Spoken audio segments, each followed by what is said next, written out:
श्री गणेशाय नमः। सभी श्रोताओं और दर्शकों को मेरा नमस्कार। आप सभी का स्वागत है आपके अपने YouTube चैनल कहानी टॉकीज में। आज मैं अपनी इस वीडियो में संकष्टी गणेश चतुर्थी की पौराणिक व्रत कथा प्रस्तुत करूंगी। पहली कथा। पौराणिक एवं प्रचलित श्री गणेश कथा के अनुसार एक बार देवता कई विपदाओं में घिरे थे, तब वह मदद मांगने भगवान शिव के पास आए। उस समय शिव के साथ कार्तिकेय तथा गणेश जी भी बैठे थे। देवताओं की बात सुनकर शिव जी ने कार्तिकेय व गणेश जी से पूछा कि तुम में से कौन देवताओं के कष्टों का निवारण कर सकता है। तब कार्तिकेय व गणेश जी दोनों ने ही स्वयं को इस कार्य के लिए सक्षम बताया। इस पर भगवान शिव ने दोनों की परीक्षा लेते हुए कहा कि तुम दोनों में से जो सबसे पहले पृथ्वी की परिक्रमा करके आएगा वही देवताओं की मदद करने जाएगा। भगवान शिव के मुख से यह वचन सुनते ही कार्तिकेय अपने वाहन मोर पर बैठकर पृथ्वी की परिक्रमा के लिए निकल गए, परंतु गणेश जी सोच में पड़ गए कि वह चूहे के ऊपर चढ़कर सारी पृथ्वी की परिक्रमा कैसे करेंगे, तो इस कार्य में उन्हें बहुत समय लग जाएगा। तभी उन्हें एक उपाय सूझा। गणेश अपने स्थान से उठे और अपने माता पिता की 7 बार परिक्रमा करके वापस बैठ गए। परिक्रमा करके लौटने पर कार्तिकेय स्वयं को विजेता बताने लगे। तब शिवजी ने श्री गणेश से पृथ्वी की परिक्रमा न करने का कारण पूछा। तब गणेश ने कहा, माता पिता के चरणों में ही समस्त लोक है। यह सुनकर भगवान शिव ने गणेश जी को देवताओं के संकट दूर करने की आज्ञा दी।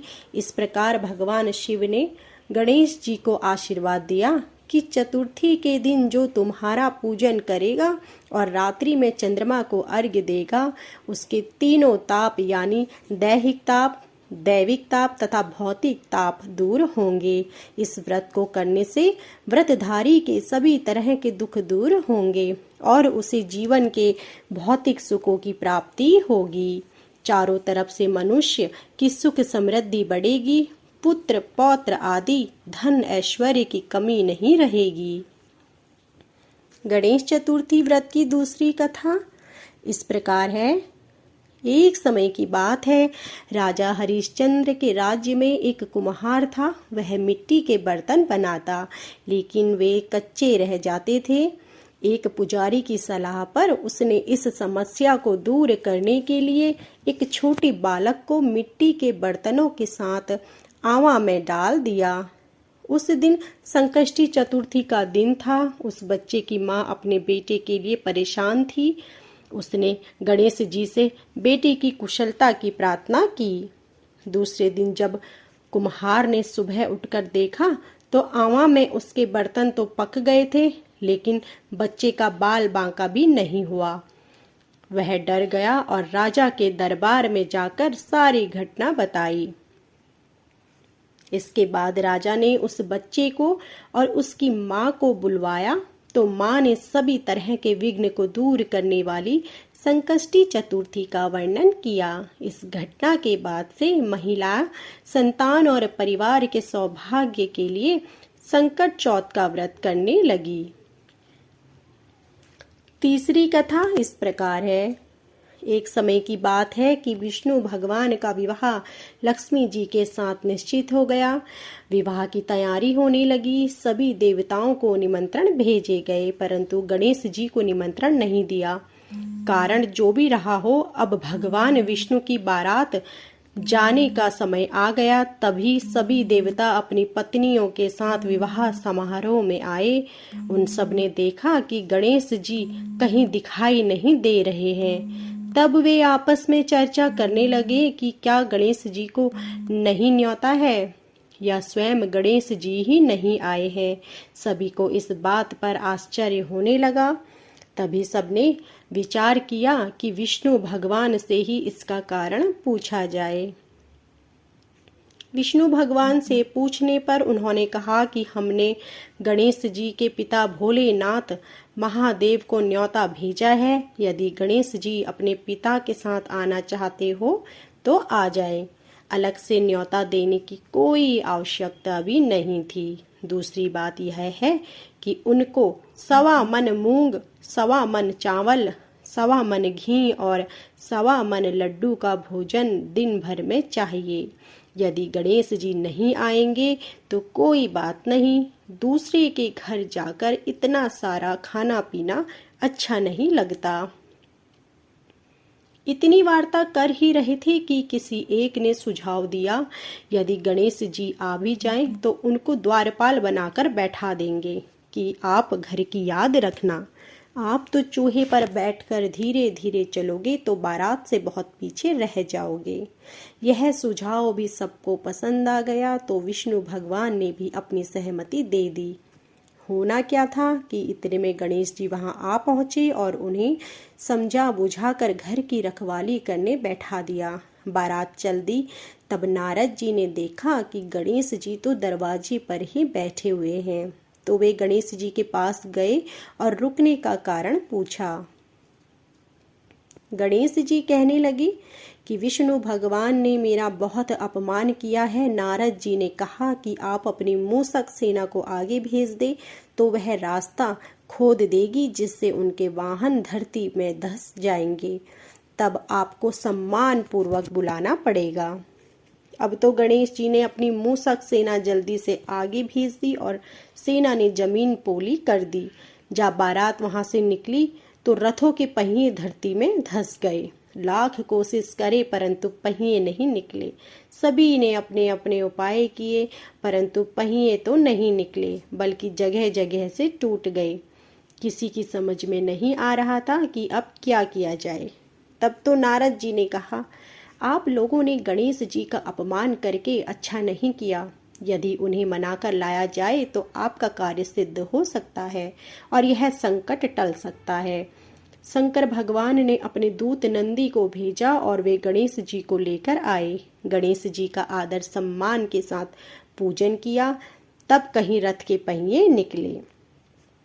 पासी के खेत में खाती काम कर रहा था, उसे बुलाया गया। खाती अपना कार्य करने के पहले श्री गणेशाय नमः कहकर गणेश जी की वंदना मन ही मन करने लगा। देखते ही देखते खाती ने सभी पहियों को ठीक कर दिया। तब खाती कहने लगा कि हे देवताओं, आपने सर्वप्रथम गणेश जी को नहीं मनाया होगा और ना ही उनकी पूजन की होगी, इसलिए तो आपके साथ यह संकट आया है।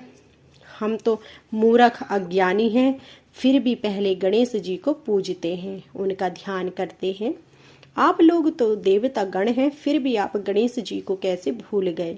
अब आप लोग भगवान श्री गणेश जी की जय बोल कर जाएं तो आपके सब काम बन जाएंगे और कोई संकट भी नहीं आएगा। ऐसा कहते हुए बारात वहां से चल दी और विष्णु भगवान जी का लक्ष्मी जी के साथ विवाह संपन्न करा के सभी सकुशल घर लौट आए।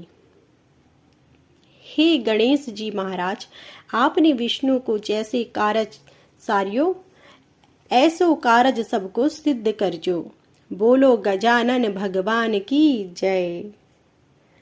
गणेश जी की चौथी कथा इस प्रकार है।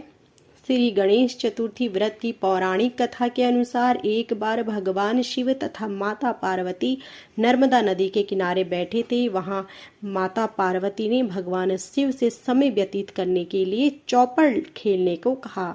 शिव चौपड़ खेलने के लिए तैयार हो गए, परंतु इस खेल में हार जीत का फैसला कौन करेगा, यह प्रश्न उनके समक्ष उठा। तो भगवान शिव ने कुछ तिनके एकत्रित कर उसका एक पुतला बनाकर उसकी प्राण प्रतिष्ठा कर दी और पुतले से कहा, बेटा हम चौपड़ खेलना चाहते हैं, परंतु हमारी हार जीत का फैसला करने वाला कोई नहीं है, इसलिए तुम बताना कि हम दोनों में से कौन हारा और कौन जीता। उसके बाद भगवान शिव और माता पार्वती का चौपड़ खेल शुरू हो गया। यह खेल 3 बार खेला गया और सहयोग से तीनों बार माता पार्वती जीत गई। खेल समाप्त होने के बाद बालक ने हार जीत का फैसला करने के लिए कहा तो उस बालक ने महादेव को विजयी बताया। यह सुनकर माता पार्वती क्रोधित हो गई और क्रोध में उन्होंने बालक को लंगड़ा होने और कीचड़ में पड़े रहने का श्राप दे दिया। बालक ने माता पार्वती से माफी मांगी और कहा कि यह मुझसे अज्ञानतावश ऐसा हुआ है, मैंने किसी द्वेष भाव में ऐसा नहीं किया। बालक द्वारा क्षमा मांगने पर माता ने कहा, यहाँ गणेश पूजन के लिए नाग कन्याएं आएंगी, उनके कहे अनुसार तुम गणेश व्रत करो, ऐसा करने से तुम मुझे प्राप्त करोगे। यह कहकर माता पार्वती शिव के साथ कैलाश पर्वत पर चली गई। 1 वर्ष के बाद उस स्थान पर नाग कन्याएं आई। तब नाग कन्याओं से श्री गणेश के व्रत की विधि मालूम करने पर उस बालक ने 21 दिन लगातार गणेश जी का व्रत किया। उनकी श्रद्धा से गणेश जी प्रसन्न हुए। उन्होंने बालक को मनोवांछित फल मांगने के लिए कहा। उस पर उस बालक ने कहा कि हे विनायक, मुझ में इतनी शक्ति दीजिए कि मैं अपने पैरों से चलकर अपने माता पिता के साथ कैलाश पर्वत पर पहुंच सकूं और वे यह देख प्रसन्न हो। तब बालक को वरदान देकर श्री गणेश अंतर्ध्यान हो गए। इसके बाद वह बालक कैलाश पर्वत पर पहुंच गया और कैलाश पर्वत पर पहुंचने की अपनी कथा उसने भगवान शिव को सुनाई। अतः देवी के रुष्ट होने पर भगवान शिव ने भी बालक के बताए अनुसार 21 दिनों तक श्री गणेश का व्रत किया। इस व्रत के प्रभाव से माता पार्वती के मन से भगवान शिव के लिए जो नाराजगी थी वह समाप्त हो गई। तब यह व्रत विधि भगवान शंकर ने माता पार्वती को बताई। यह सुनकर माता पार्वती के मन में भी अपने पुत्र कार्तिकेय से मिलने की इच्छा जागृत हुई। तब माता पार्वती ने भी 21 दिन तक श्री गणेश का व्रत किया तथा दुर्वा फूल और लड्डुओं से गणेश जी का पूजन अर्चन किया। व्रत के 21वें दिन कार्तिकेय स्वयं माता पार्वती से आ मिले। श्री गणेश चतुर्थी का यह व्रत समस्त मनोकामनाओं की पूर्ति करने वाला व्रत माना जाता है। इस व्रत को करने से मनुष्य के सारे कष्ट दूर होकर मनुष्य को समस्त सुख सुविधाएं प्राप्त होती हैं। तो यह थी आज की हमारी संपूर्ण कथाएं।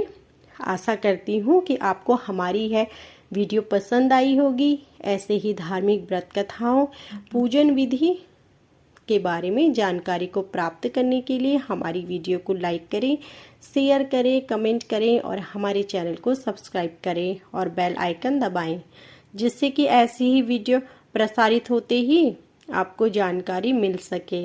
आप सभी का धन्यवाद।